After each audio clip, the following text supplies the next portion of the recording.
සද්ධර්ම ශ්‍රාවක කාරුණික ගුණගරුක බෞද්ධ පින්නතුනි, බොහෝම ශ්‍රද්ධාවෙන් යුක්තව සියලු දෙනාම සූදානම් වෙන්නේ තිලෝගුරු ශාන්තිනායක සම්මා සම්බුදුරජාණන් වහන්සේ විසින් ලෝක සත්වයන් පිළිබඳව අසීමිත දයාවෙන් කරුණාවෙන් මෛත්‍රියෙන් යුක්තව අවබෝධ කරගෙන දේශනා කොට වදාළ පරම ගම්බීර වූ ශ්‍රී සද්ධර්ම රත්නයෙන් ඊ타මත්ම පුංචි කොටසක් දේශනා කරවගෙන ධර්ම ගෞරවයේ පෙරදරි කරගෙන දේශනාගත ධර්මයේ ශ්‍රවණය කරන්නත්, එසේ ධර්ම ශ්‍රවණය කිරීමෙන් ලැබෙන අවවාද අනුශාසනා තම තමන්ගේ ජීවිතවලට එකතු කරගෙන වඩාත් නිවැරදි මෙලව ජීවිතයක් සකස් කරගන්නත්, නිවැරදි වුණ මෙලව ජීවිතයක් තුළින් සුගතිගාමී වූ පරලොව ආයති භවයකින් සැනසෙන්නත්, අවසානයේ ප්‍රාර්ථනා කරන බෝධීන් සැප සහිත ප්‍රතිපදාවෙන් ඊ타ම ඉක්මන් භවයක උතුම් චතුරාර්ය සත්‍ය ධර්මය අවබෝධ කරගෙන මේ සංසාරයෙන් එතර වීමේ බලාපොරොත්තුවත් ඇතුව ඒ උතුම් බලාපොරොත්තු උතුම් ප්‍රාර්ථනා ඒ ආකාරයෙන්ම මුදුන්පත් කර ගැනීම සඳහා උතුම් වූ ධර්ම දානානිසංසයත් ධර්ම ශ්‍රවණානිසංසයත් සියලු දෙනාටම හේතු වාසනා වේවා කියලා ප්‍රාර්ථනා කරනවා. පින්නතුනි, අද ධර්මදේශනාවේ මාතෘකාව හැටියට මම යොදා ගන්න කල්පනා කළේ ධම්මපද පාළියේ බාල කියන වර්ගයේ සඳහන් වන අපේ බුදුරජාණන් වහන්සේ ශ්‍රී මුඛයෙන් දේශනා කොට වදාළ ඊතා උතුම් ගාථා රත්නයක්. මధుවා මඤ්ඤති බාලෝ යාව පාපං නපච්චති යදාච පච්චති පාපං අත බාලෝ දුක්ඛං නිගච්ඡති. භාග්‍යතුන් වහන්සේ දේශනා කරනවා, මధుවා මඤ්ඤති බාලෝ යාව පාපං නපච්චති. බාලයා කියලා කියන්නේ අඥාන පුජ්‍යලයට. මధుවා මඤ්ඤති බාලෝ, අඥානය පව් කරන වෙලාවට ඔහුට දැනෙනවලු අකුසලේ හරියට මී පැණි වගේ. අකුසලයේ කරන්න අකුසලයේ තියෙන පුදුම ප්‍රිය බව. ඒ කැමැත්ත නිසා, මිහිර නිසා විපාකය ගැන කල්පනා නොකර ඔහු නැවත නැවතත් ඒ අකුසලයේ සඳහාම යෙදෙනවා. මధු කියලා කිව්වේ මී වලට. මధుවා මඤ්ඤති බාලෝ යාව පාපං නපච්චති. හැබැයි පව විපාක නොදෙන තුරු තමයි ඔහුට ඒක මී රස වගේ දැනෙන්නේ, මధు වගේ දැනෙන්නේ. යදාච පච්චති පාපං. හැබැයි යම් කලෙක මේ පාපයේ විපාක දෙන්න පටන් ගන්නවද අත බාලෝ දුක්ඛං නිගච්ඡති. ආන් එදාට මේ බාලයා බොහෝම දුකටපත් වෙනවා කියලා භාග්‍යතුන් වහන්සේ මේ ගාථාවෙන් දේශනා කොට වදාලා. පින්නතුනි, මේ වාගේ ගාථා රත්නයක් භාග්‍යතුන් වහන්සේ දේශනා කොට වදාළේ මොන වාගේ කාරණාවක් නිසාද කියන එක මේ ධර්ම කාරණාව තේරුම් ගන්න අපිට හරි වටිනවා. ඒ නිසා මේකට උදාහරණ කාරණාව අපි ටිකක් කෙටියෙන් සාකච්ඡා කරමු. අපේ බුදුරජාණන් වහන්සේගේ කාලේ බොහෝම ලස්සන රූපයක් තිබිච්ච තරුණ කාන්තාවක් හිටියා, උප්පලවන්න කියලා. සංසාරේ බොහෝම පින් කරපු කෙනෙක්. පියුමතුරා බුදුරජාණන් වහන්සේ ළඟ ප්‍රාර්ථනා තියලා පියුමතුරා බුදුරජාණන් වහන්සේගෙන් විවරණ අරගෙන මහා කල්ප ලක්ෂයක් මේ සංසාරේ බොහෝ කුසල් රැස් කර ඇවිල්ලා සුගතියේ මනුලවයි නිතර උප්පත්තිය ලැබමින් එන ගමනේ අපේ බුදුරජාණන් වහන්සේ ලෝකේ පහළ වෙච්ච කාලේ නැවත වතාවක් දෙව්ලොවින් චුත වෙලා මනුස්ස ලෝකේ උප්පත්තිය ලැබුවා. මේ මනුස්ස ලෝකේ ඉපදිලා අන්තිම ආත්ම භාවයේ නැවත මේ සංසාරේ කවදාවත් උපදින භවයක් නැහැ. මේක අන්තිම ආත්ම භාවය. මොකද මහා කල්ප ලක්ෂයකටනේ පාරමිතා පිරුවේ. එතකොට පියුමතුරා බුදුරජාණන් වහන්සේ ගාව ඉඳලා අපේ බුදුරජාණන් වහන්සේ ගාවට එනකොට මහා කල්ප ලක්ෂයක්. එතෙක් නොයේක් පින්කම් කර කර ආවා මේ අන්තිම ආත්ම භාවයේ. ඉතින් මේ අන්තිම ආත්ම භාවයේ උපදිනකොට ශරීර වර්ණය නිල වර්ණයට බරයි. ඉතින් ඒ නිසාම මව්පියෝ නම තිබ්බෙත් උත්පල වර්ණ කියලා. ඒකට හේතුව තමයි සංසාරේ නිල් මහනෙල් මල් පූජා කරලා කරපු ප්‍රාර්ථනාවක්. ඒ වර්ණයේ වගේ වර්ණයක් ලැබෙන්න ඕනේ කියලා. මහමුගලන් මහරහතන් වහන්සේත් එහෙමයි. සසර බොහෝ කාලයක් නිල් මහනෙල් මල් පූජා කරමින් කරපු ප්‍රාර්ථනාවක්. දැන් සාමාන්‍යයෙන් අපි දන්නේ කතා කරන්නේ බොහොම අප්‍රසන්න වර්ණයක් තිබුණා කියලා. අම්මට තාත්තට සංසාරේ කරදර කරපු අවස්ථාවක ඒ අකුසලයේ අන්තිමාත්ම භාවයේ විපාක දුන්නා කියලා. ඒ නිසා ඒ වර්ණ සහිතව ඉපදුනා කියලා. එහෙම කාරණාවක් ධර්මයේ කොහෙවත් සඳහන් කරන්නේ නැහැ. ඒකේ අවශේෂ භාගයක් හැටියට අන්තිම ජීවිතේ අවසාන කාලේ හොරුන්ගෙන් පහර කාලා මේ කඩ සහල් වගේ කුඩු වෙනකන් ඇටකූටු කුඩු කරලා උන්වහන්සේට පීඩා කළා. නමුත් නිල වර්ණය ඒ නිසා ඇතිවෙච්ච දෙයක් නෙමෙයි. ඒ කියන්නේ මහමුගලන් මහරහතන් වහන්සේ අවලස්සන නෑනේ. මහා කල්ප අසංකේයකුත් ලක්ෂයක් පාරමිතා පුරපුත්තමේ. බොහෝම ලස්සන ශරීර වර්ණ ලැබෙන පින්කම් කොයිතරම් සංසාරේ කරන්න ඇද්ද? ඉතින් මේක මේ ප්‍රාර්ථනා කරපු පින්කමක මහිමයක්. ඉතින් උත්පලවන්නා මෙහෙණින් වහන්සේත් සසර කරගත්ත ප්‍රාර්ථනාවක් නිසා තමයි මේ වර්ණය ලබන්නේ. ඉතින් ප්‍රාර්ථනාව පිළිබඳව දේශනාවල් වල අපි බොහෝසේ සාකච්ඡා කරලා තියෙනවා. හැම කෙනෙකුටම ජීවිතේ ප්‍රාර්ථනාවක් තියාගන්න වටිනවා. ඒක බුදුරජාණන් වහන්සේ අනුමත කරනවා. ප්‍රාර්ථනාවක් පිළිබඳව. හැබැයි මේ ප්‍රාර්ථනා ඒකාන්තයෙන් විපාක දෙනවා. පංච ධර්ම වලින් යුක්ත නම් අනිවාර්යෙන් විපාක දෙනවා. ප්‍රාර්ථනාව කරනකොට පංච ධර්මයක් තියෙන්න ඕනේ. පංච ධර්මයෙන් යුක්ත වෙන්න ඕනේ කියලා සඳහන් කරන්නේ. මොනවද මේ පංච ධර්ම? ශ්‍රද්ධාව තියෙන්න ඕනේ. දන් දෙන්න ඕනේ. ශ්‍රද්ධා, සීල, ත්‍යාග, ශ්‍රුත, ප්‍රඥා. මේ ටික සහිතව මේ ප්‍රාර්ථනාව කරනවා නම් ඒකාන්තයෙන් විපාක දෙනවා. ශ්‍රද්ධාවන්ත වෙන්න ඕනේ, සීලවන්ත වෙන්න ඕනේ, දාන චේතනාව දාණය බුදුන්පත් වෙන්න ඕනේ. දන් දෙන්න නිතර යොමු වෙච්ච ගතක් සිතක් තියෙන්න ඕනේ. ශ්‍රද්ධා, සීල, ත්‍යාග, ශ්‍රුත බණ අහන්න ඕනේ. ප්‍රඥා. ඉතින් මේ කාරණා පහෙන් යුක්තව යම් කෙනෙක් ප්‍රාර්ථනාවක් ගොඩනගනවා නම් ඒ පුජ්‍යලයාගේ ප්‍රාර්ථනාව ඒකාන්තයෙන් විපාක දෙනවා.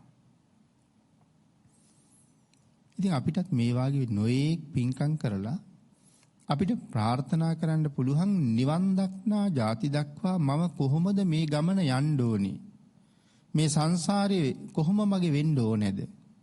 කියන කාරණාව ප්‍රාර්ථනා තියන්න පුළුවන්. විශේෂයෙන් විපාක දෙනවා පංච ධර්ම වලින් යුක්තව කරන ප්‍රාර්ථනාව. ඒ හින්දා අපි කොහොමත් ජීවිතයක් සකස් වෙන්න ඕනේ. ඒ පංච ධර්මයට අනුවනේ සතර අපායන් තොර ජීවිතයක් ගත කරන්න බලාපොරොත්තු වෙන කෙනෙකුට. ඒ නිසා එවන් ජීවිත ගත කරන කෙනෙකුට ප්‍රාර්ථනාව අනිවාර්යෙන් විපාක දෙනවා.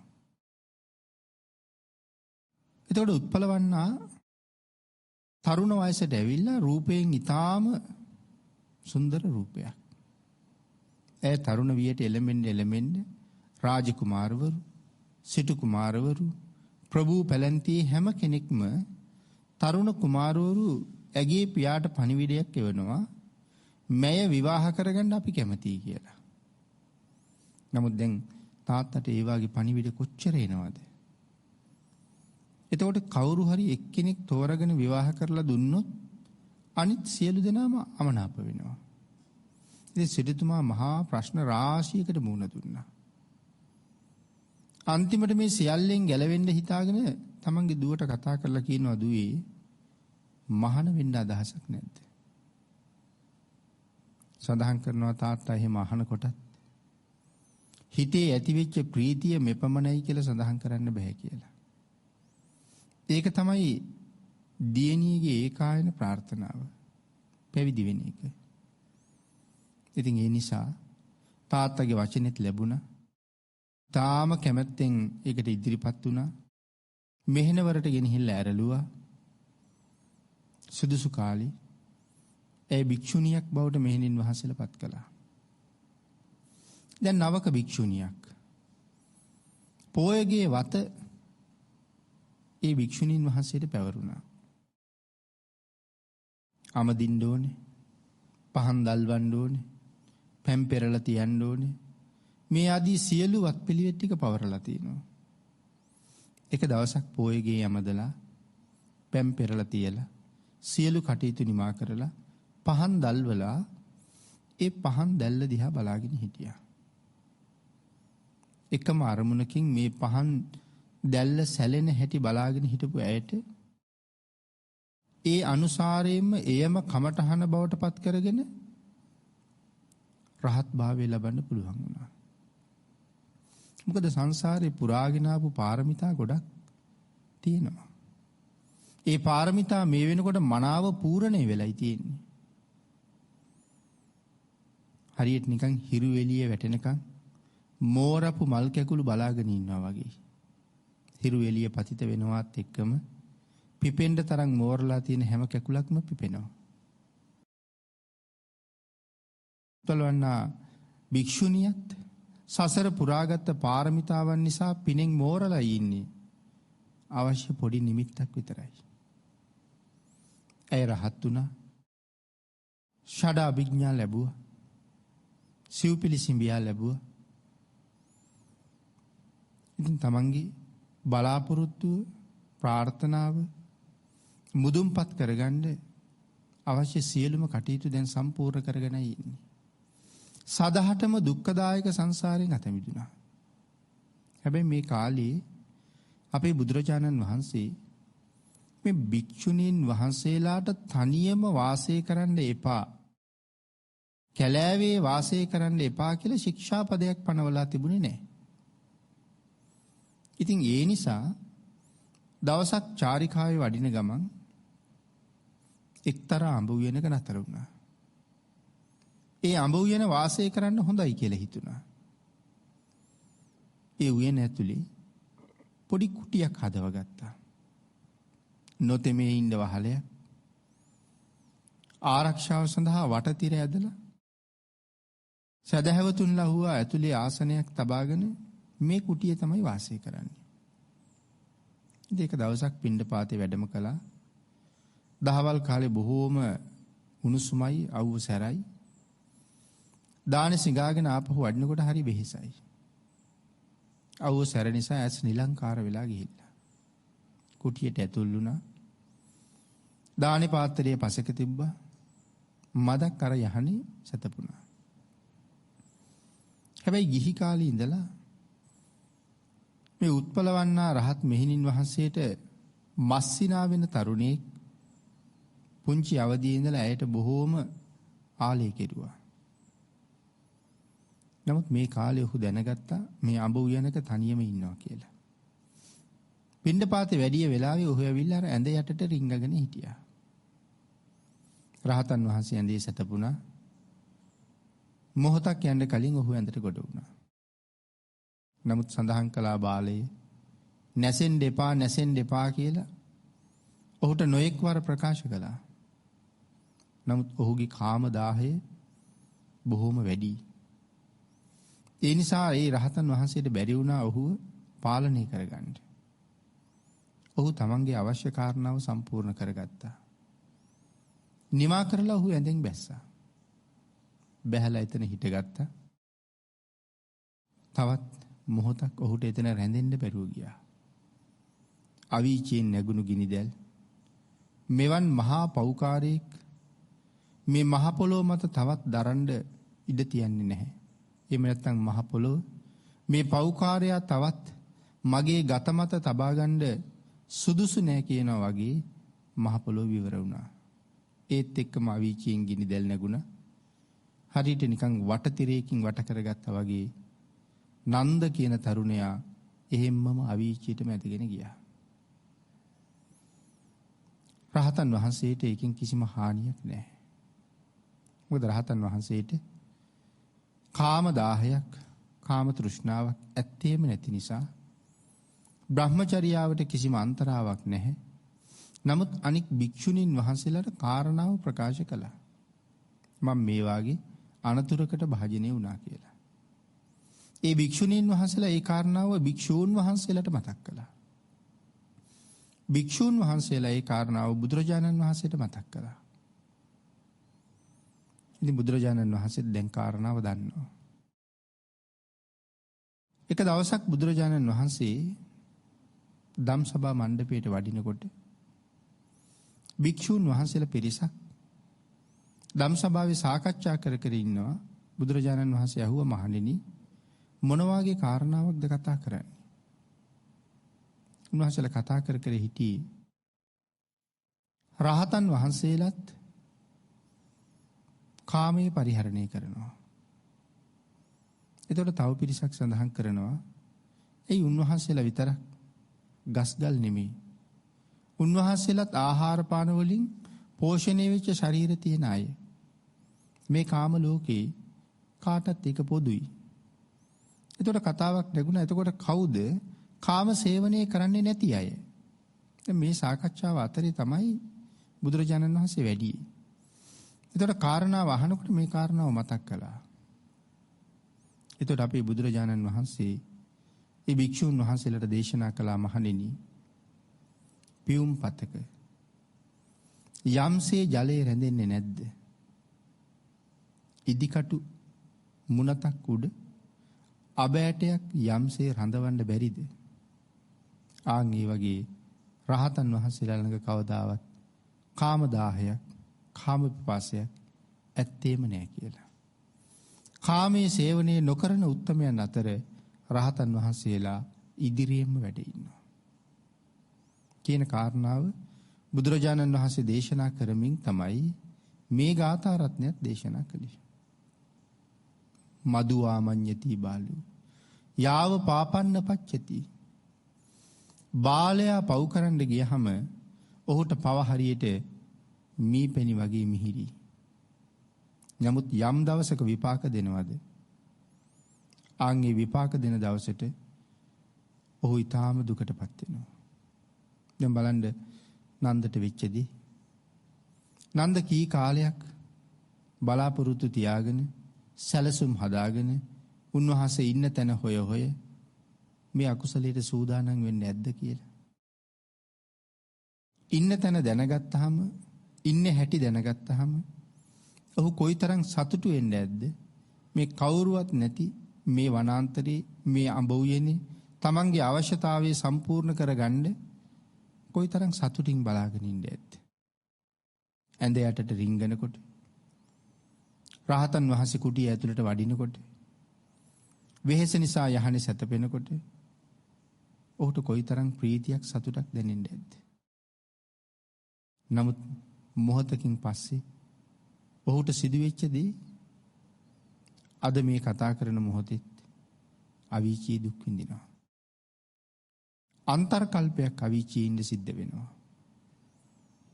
අපේ ත්‍රිපිටකයේ පරිබාහිර තවත් ධර්ම ග්‍රන්ථවල සඳහන් කරන හැටියට මනුස්ස වර්ෂ වලින් අසංඛ්‍ය 86,40,000ක්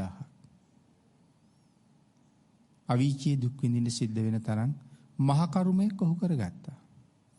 නමුත් ඔහු මේ වගේ රසට ඒ කර්මය කොයිතරම් සුළු කාලයක්ද භුක්ති විඳින්න ඇත්තේ. පාපය කරගන්න වෙලාවේ ඔහු සතුටු වෙන්න ඇත්තේ මොන තරම් සුළු කාලයක්ද. නමුත් ගෙවනකොට අන්තර්කල්පයක්ම අවීචිය ගෙවන්න සිද්ධ වෙනවා.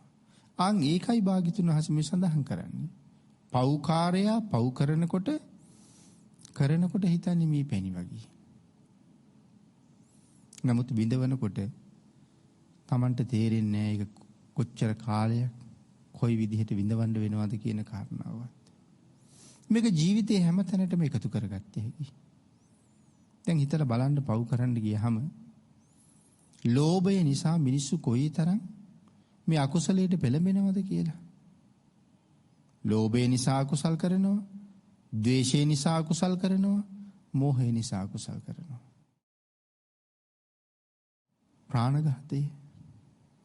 ප්‍රාණඝාත කරන්න මිනිස්සු කොච්චර කැමතිද? සමහර අය විනෝදයට සත්තු මරනවා.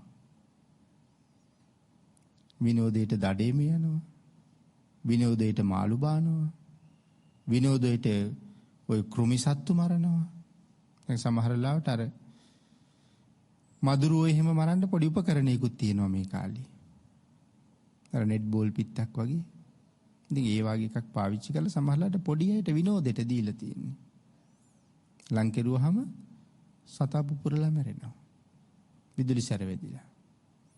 සමහරලාට ওই ලොකු කඩසාප්පු වල කෙරවලක දකින්න ලැබෙනවා විදුලි බුබුලු කීපයක්. විදුලි ආලෝක කීපයක් දැල්වෙනවා. නමුත් ඒ ළඟට යන මැස්සෝ වගේ සත්තු ඒ ආලෝකයේත් එක්ක පුපුරලා මැරෙනවා. පිරිසිදු බව රැක ගන්න. ඒතර සමහර රෝහල් වගේ තැන්වල සමහර රෝහල් වල පෞද්ගලික රෝහල් වල වගේ තැන්වල මැස්සෝ ඉවත් කිරීම සඳහා වෙනමම කුලී ගෙවල කෙනෙක් ඉන්නවා. රැකියාව තමයි මැස්සෝ ඉවත් කරන එක. නිකන් ඉවත් කරන්නේ නැහැනේ. මරලා ඉවත් කරන්නේ. නමුත් මේ වගේ විපාක ගැන දැනගත්තාම ප්‍රාණඝාතයේ මේ සංසාරේ කොයිතරම් භයානකද? සාමාන්‍යයෙන් සඳහන් කරන්නේ ප්‍රාණඝාත ආදී කරන අය සංජීව කියන නිරේ ඉපදෙනවා කියලා. තවත් නිරේවල් වලට යනවා. ඝාතනයට ලක් වෙන ප්‍රාණියාගේ සීල ගුණයට අනුව දුක් විපාකේ වැඩි වෙනවා. නමුත් මැස්සෙක් මදුරුවෙක් මැරුවත් සංජීවයේ වාගේ නිරේවල් වල උපදිනවා කියලා සඳහන් කරන්නේ. ඉතින් කොච්චර කාලයක්ද? සංජීව නිරේ ආයුෂ චාතුම් මහරජික දෙවියන්ගේ ආයු කාලය මනුස්ස වර්ෂ වලින් අවුරුදු 90ක්. සඳහන් කරනවා මේ 90 සංජීවයට එක දවසයි කියලා. 90 ඒවා 60ක්. නැත්නම් 90 ඒවා 30ක් සංජීවයට මාසයක්. එවන් මාස 12ක් සංජීවයට අවුරුද්දක්. එවන් අවුරුදු 500ක් සංජීවයට ආයුෂයි. සඳහන් කරනවා මනුස්ස වර්ෂ වලින් අවුරුදු බිලියන ගාණක්. ඒ තරම් දීර්ඝ කාලයක් දුක් විඳින්න වටිනවද මදුරුවෙක් මරලා? ඒ තරම් දීර්ඝ කාලයක් දුක් විඳින්න වටිනවද මැස්සෙක් මරලා? මාළුවෙක් මරලා? හිතන්න අලියෙක් මරලා, කොටියෙක් මරලා? ඒ තරම් ලාභයක් ලැබුණද මෙච්චර කල් දුක් විඳින්න තරම්? නමුත් මිනිස්සුන්ගේ ලෝභය නිසා කර්මයේ විපාකයේ දන්නේ නැතුව සතුටු වෙවි ප්‍රාණඝාත කරන ඕන තරම්. ප්‍රාණඝාතයේ විපාක ඔය චුල්ලකම්ම විභංග ආදී සූත්‍රවල භාග්‍යතුන් වහන්සේ බොහොම විශේෂයෙන් පැහැදිලි කරලා තියෙනවා. මැරුවොත් මොකද වෙන්නේ? මාරාන්තික දුකකට භාජනය කළොත් මොකද වෙන්නේ? අතපය කැඩුවොත් මොකද වෙන්නේ? සංසාරයේ ඒ විදිහටම අපිටත් විපාක දෙනවා. කර්මය කියන ධර්මතාවයේ ලෞතර බුදු කෙනෙකුගේ සර්වඥතා ඥාණයට වැටහෙනවා මිසක් අපිට පින්නතින එක කොහොමත් වැටහෙන්නේ නැහැ. එකම කර්මය ආකාර කීයකට කොයි විදිහට විපාක දෙනවද කියලා. නමුත් ලෝභය මුල් කරගෙන, ද්වේෂය මුල් කරගෙන ප්‍රාණඝාත ආදී අකුසල් අපි බොහෝම සතුටින් කරනවා. එතකොට ලෝභය නිසා සමහර වෙලාවට මිනිස්සු බොරු කියන තරම් අපේ පින්නතුන් හිතන්න මේ 750කට රුපියලකට රුපියල් 10කට 15කට මිනිස්සු බොරු කියනවා හරියට. සමහරලාට යම් භාණ්ඩයක් වේවා ධාන්‍ය වර්ගයක් වේවා විකුණ ගන්න ගියාම කොයි තරම් බොරු කියනවද? 750ක් වැඩි කරගන්න. රුපියලක් වැඩි කරගන්න ඒ බොරු කියන්නේ. ඉතින් හිතලා බැලුවොත් ඒ 750න් මොනවද අද කරන්න පුළුවන් කියලා? ඒ රුපියලෙන් මොනවද කරන්න පුළුවන් කියලා? නමුත් ලෝභය නිසා තේරෙන්නේ නැහැ. මොකද්ද මේ කරන්නේ කියලා. ලොකු ලාභයක් ලබන්න නෙමෙයි. විකුණන්න ගියහමත් එහෙමයි. ලබා ගන්න ගියහමත් එහෙමයි. සමහර තැනකට ගිහිල්ලා අපි කියමු පොල් ගෙඩියක් ගන්න කියලා. එක තැනක කියනවා රුපියල් 25යි කියලා. සමහරවිට ගන්න ගියපු කෙනා කියනවා එහා පැත්තෙන් අපි අහලා ආවි රුපියල් 24ට දෙන්නම් කිව්වා 23ට දෙන්නම් කිව්වා. ඊටත් ටිකක් අඩුවෙන් ගන්න කියලා ආවේ. මේ වගේ මේ වෙන ගියපු තැනක් නෑ. ඒ වගේ රුපියලක් අපාරයක් ලාභයක් තියාගන්න ඒ වගේ මහ බොරුවක් කියනවා. නමුත් දන්නේ නෑ මේ බොරුව මම අවුරුදු කෝටි ප්‍රකෝටි ගාණක් නිරේක හෙලනවා කියලා. හොරකමත් ඒ වගේමයි. වෙහෙසිලා මහන්සි වෙලා දුක් විඳලා ජීවිතේ පෝෂණය කරගන්නවට වඩා හරි පහසුයිනේ වෙහෙසිලා මහන්සි වෙලා ධනෙ උපයගත්ත මිනිස්සුන්ගේ එක මොහොතින් හොරකම් කරන එක. ඉතා ඉක්මනට ධනවත් වෙන්න පුළුවන්.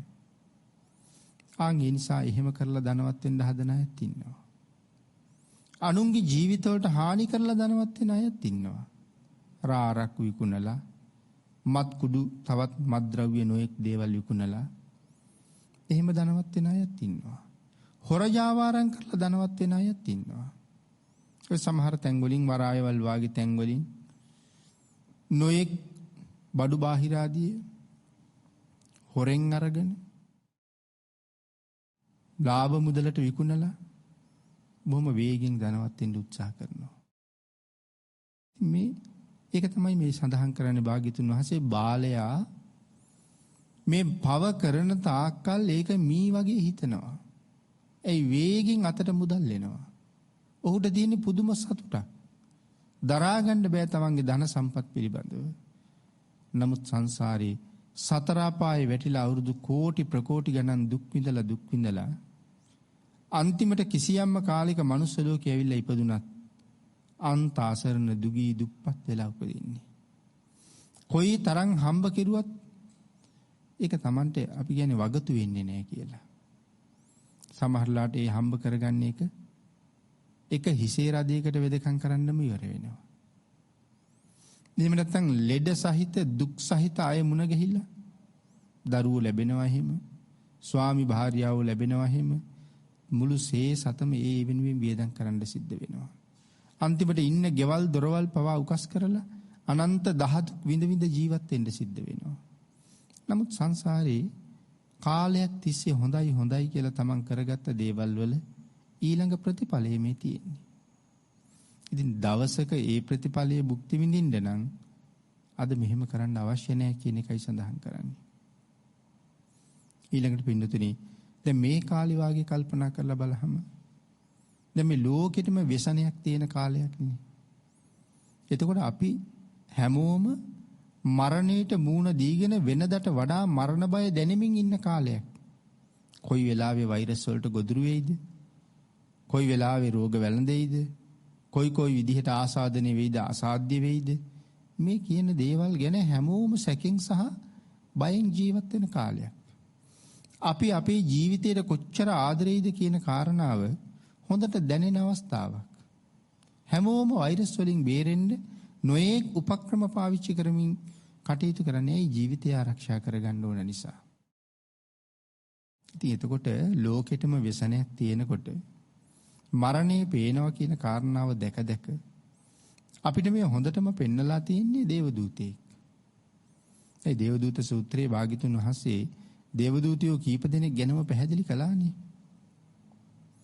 ඒ අතර එක්කෙනෙක් ලෙඩෙක්.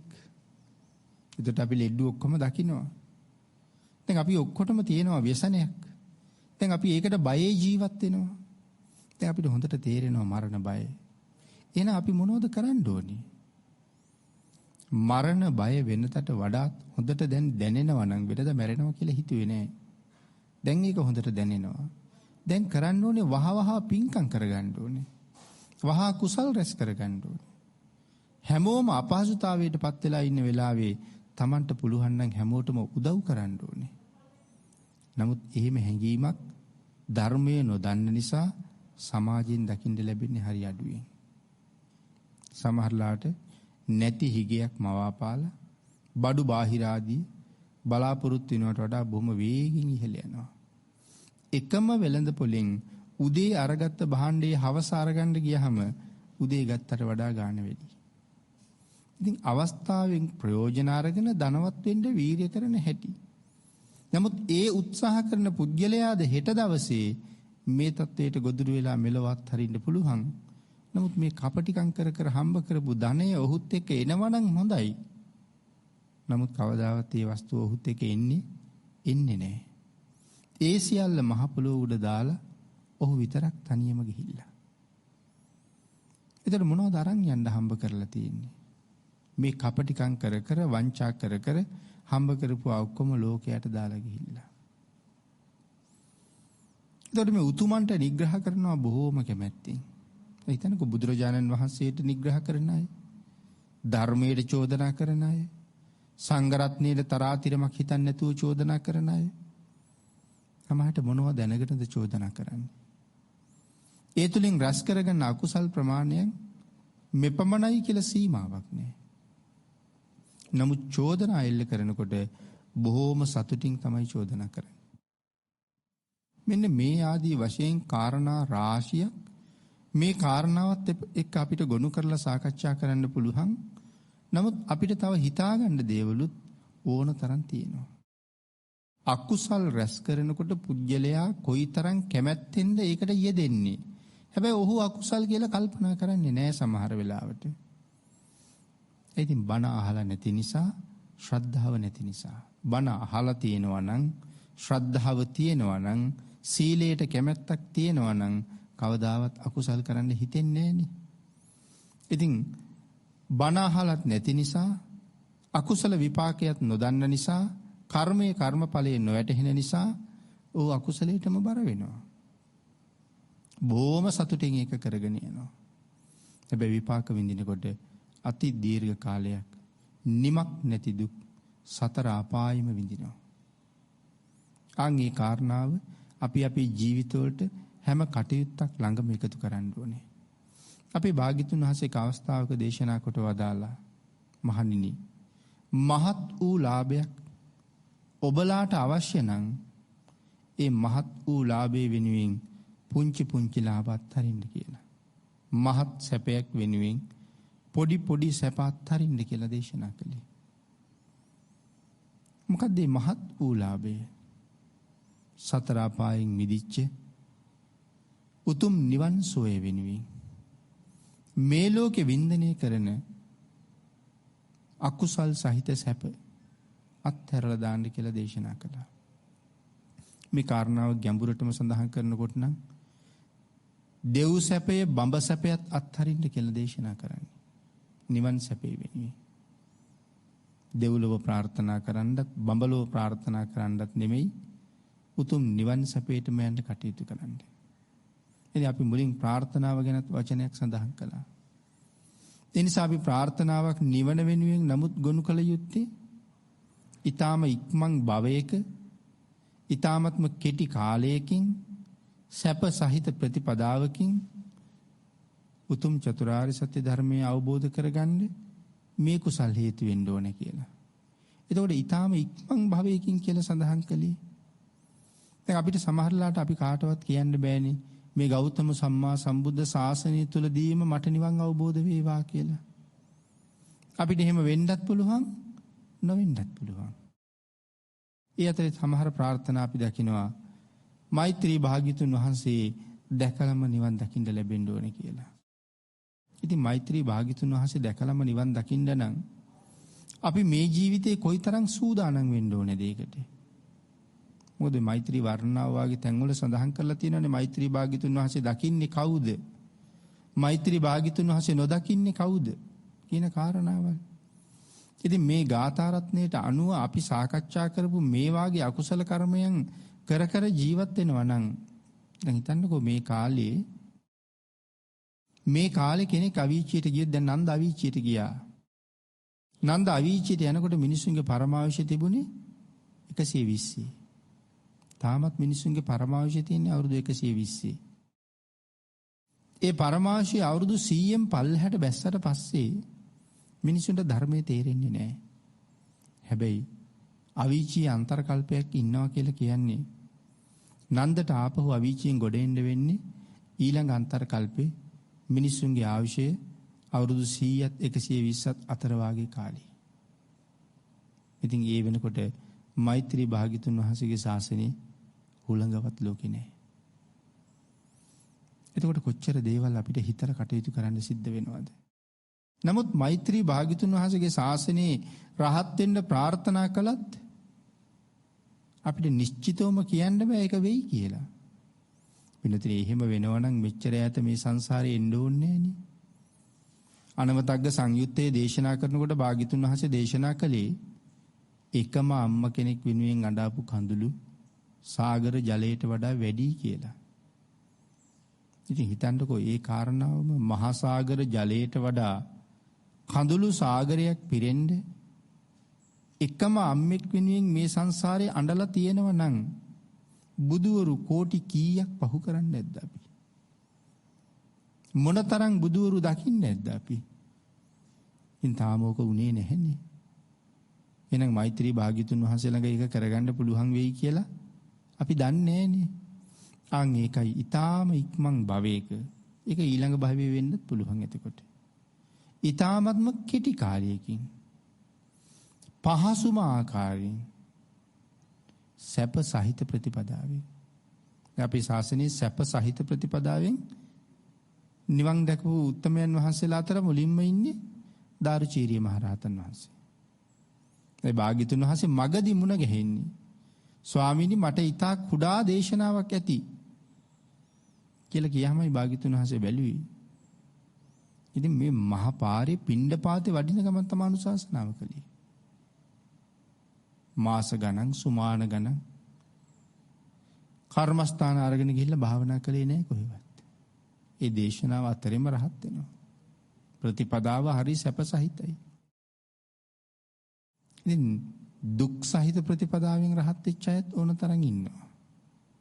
අවුරුදු ගණන් නොඑක් දුක් විඳ විඳ භාවනා කරලා රහත් වෙච්ච උත්තමයෝ ගැනත් අපි අහලා තියෙනවා. චක්කුපාල ආදී මහ තෙරවරු නිදි මරපු තරම් අන්තිමට සව් කෙලස් ප්‍රහීණය කරන දැස් දෙකත් පුපුරලා ගියා. සංසාරි කර්මයක් තියෙනවා. නමුත් මේ ජීවිතේ හේතුව නිදි මරපු එක. පෙර කර්මයක් තියෙනවා ඒකට. හැම කර්මයක්ම විපාක දෙනකොට මේ කාලේ හේතුවයි පෙර සම්බන්ධයේ දෙකම තියෙනවානේ. මේ කාලේ හේතුව නිදි මරපු එක. ඉතින් එහෙම දුක් විඳින්නේ නැහැ. සැප සහිත ප්‍රතිපදාවෙන් කියන්නේ ඒකයි. මේ නිවන සාක්ෂාත් කරන්න ප්‍රාර්ථනා කරගන්න ඕනේ. එතකොට ඊටාම ඉක්මන් භවයක කියලා කිව්වොත් ඊළඟ භවයේ ඒක වෙනවනම් හොඳයි. එහෙම නැත්නම් තව ආත්ම 100ක් විතර යන්නත් පුළුවන් ඒ ඉක්මන් භවයේ එන්න. ඉතින් ඔය අතරේ අපි කැමති නෑ සතර පායට යන්න. ඒ අතරේ අපි දෙව්ලොව උපදිනවා නම් මනුලොව උපදිනවා නම් අපි කැමතියි. ඒ නිසා අපි වහවහ පින්කම් කරගත යුතුයි. එතකොට මේ නිවන සාක්ෂාත් වෙනතුරු මේ කුසලය සතර අපා දුකක අපි භාජනය කරන්නේ නැතුව සුගතියෙන් සුගතියට ගමන් කරනවා. ඒක කුසලයට දෙන ලොකු හැකියාවක්. ඒකයි බුදුරජාණන් වහන්සේ මා පුණ්‍ය භායි කියන සූත්‍ර දේශනාවෙන් පැහැදිලි කොට දේශනා කොට වදාළේ මහණෙනි පිනට බය වෙන්න එපා. මහණෙනි පින කියලා කියන්නේ සැපයට නමක්. එහෙනම් යමෙක් පින් රැස් කරනවා කියලා කියන්නේ සැප එකතු කරගන්නවා කියන එකයි. ඒ කොයි කාලෙටද සංසාරයට සැප එකතු කරනවා. නමුත් ඕක තේරුම් ගත්තේ නැති අය සැප විඳින්න කියලා උදේ ඉඳලා රෑ වෙනකන් අනන්ත දහදුක් විඳිනවා. මේ ජීවිතයේ සැපක් විඳින්න යමක් හම්බ කරගන්න හොඳින් හෝ නරකින්. නමුත් භාග්‍යතුන් වහන්සේ දේශනා කළේ එහෙම නෙමෙයි. මේ ජීවිතයේ යම් දුකක් තියෙනවද? ඒ දුක මතු සංසාරයට එපාද? ඒ දුකින් අත මිදෙන්න නම් මේ ජීවිතේ පුළුවන් තරම් පින් කරන්න කියලා. නමුත් වර්තමානයේ හුඟක් අය පින් කරන්න යමු කියලා කතා කරාම බලන්නම් කියලා තමයි කියන්නේ. බණක් අහන්න යන්, සිල් ගන්න යන් කියලා කතා කරාම බලන්නම් කියලා කියනවා. පුළුවන් වුණොත් එන්නම් කියලා කියනවා. උත්සාහ කරන්නම් කියලා කියනවා. එන්න නම් කැමති මේ වැඩ ඉවර වෙන දවසක් නෑනේ කියලා කියනවා. නමුත් මේ ඒ පැත්ත නතර කරලා මේ කරන වැඩ සමහරට හෙට දවසේ දාලා යන දෙයක්. නමුත් ඒක නතර කරලා අද දවසේ ගිහලා සිල් ගත්තා නම් අර ඔක්කොම මෙහෙ දාලා ගියත් හෙට යනකොට ඒක අරන් යනවා. ආන්ගේ කාරණාව අපි මනාව ජීවිතේ තේරුම් අරන් තියෙන්න ඕනේ. බුදුරජාණන් වහන්සේ කොසල් රජුරවන්ට කතා කරලා කියනවා මහරජේ මගේ ශාසනයේ ශ්‍රද්ධාවන්ත කුල පුත්‍රයෝ වගේම ඊතා සදහවත් කුල දුහිතෘන්ද පැවිදි වෙනවා. පෞකාර සල්ලාලියෝ නිසා ඒ අයගේ බ්‍රහ්මචර්යාවට අන්තරාය කර වෙනවා. එහිඳ භික්ෂුණීන් වහන්සේලාට වනාන්තරයේ වැඩ ඉන්න කනතුරුදායකයි. නගරයේ තුල ආරක්ෂා සහිතව වැඩ ඉන්න උන්වහන්සේලාට සුදුසු පන්සලක් හදන්න කියලා. මේ සිද්ධියෙන් පස්සේ කොසල් රජුරු බුදුරජාණන් වහන්සේගේ සිහිපත් කිරීමෙන් භික්ෂුණීන් වහන්සේලාට වැඩ ඉඳීම සඳහා භික්ෂුණී ආරාමයක් නගරය තුල ඉදි කරන්න යෙදුණා. ඉතින් එදා ඉඳලා භික්ෂුණීන් වහන්සේලා වනාන්තරගතව වැඩ හිටියේ නෑ, ආරක්ෂා සහිතව තමයි වැඩ ඉන්නේ. වනාන්තරයේ භික්ෂුන් වහන්සේලා වැඩ ඉන්නවා. නගරයේ ගිහි ශ්‍රාවකයෝ වැඩ ඉන්නවා. ඔය අතර භික්ෂුණීන් වහන්සේලාගේ ආරාම තියෙනවා දෙපැත්තෙම රැකවරණේ. උන්වහන්සේලාට හදලා තිබුණා මේ සංසාරයෙන් එතර යන්න. බුදුරජාණන් වහන්සේගේ කරුණාව මෙපමණයි කියන කාරණාව අපිට කවදාවත් තීරණය කරන්න බෑ. අපේ භාග්‍යතුන් වහන්සේ ඊටාම කෙටියෙන් මේ කාරණාව පැහැදිලි කළේ. මේ ගාථා රත්නයේ දිගහැරලා දේශනා කරනවා නම් තව කොයිතරම් කරුණු සාකච්ඡා කරන්න පුළුවන්ද?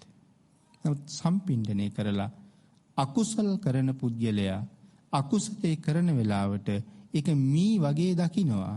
නමුත් විඳවනකොට ඒක කොයිතරම් කාලයක් කොපමණ විඳින්න වෙයිද කියන කාරණාවවත් ඔහුට නොතේරෙනවා කියලා සඳහන් කරාම උපන්දා ඉඳලා යමක් කමක් තේරෙන දවස් ඉඳලා මරණ මංචකයේ දක්වාම අපි කරන අකුසල් මෙතනදී කතා කරලා තියෙනවා. ඒ අකුසල් වල විපාක ගැන සඳහන් කරලා තියෙනවා. නිමි ජාතක කතාවේ නිමි රජුරවන්ට මාතලේ දිව්‍ය පුත්‍රයා පෙන්වන නිරය විස්තරය සාකච්ඡා කරමින් දේවදූත බාලපඬිත ආදී සූත්‍ර සාකච්ඡා කරමින් මේ කර්මයේ විපාකයේ පෙන්න දීර්ඝව සාකච්ඡා කරන්න තියෙන ධර්ම කාරණාවක් මේ සම්පින්ඩණය කරලා තියෙන්නේ. නමුත් අපිත් හැමෝම දන්නවා පවට අපි හරි කැමති, පිනට අකමැති. පවට ඕන තරම් නිදි මරන්නත් පුළුවන්. බණක් අහන්න ගියාම සමහරලාට දේශනාව ඉවර වෙන්න කලින් වාඩි වෙච්ච තැන නිින්ද යනවා. නමුත් රූපවාහිනිය දිහා බලාගෙන, ක්‍රීඩා තරඟයක් දිහා බලාගෙන, චිත්‍රපටියක් දිහා බලාගෙන ඉන්නකොට අමාරුවෙන් ඇස් පොඩි කර කර හරි අපි බලනවා.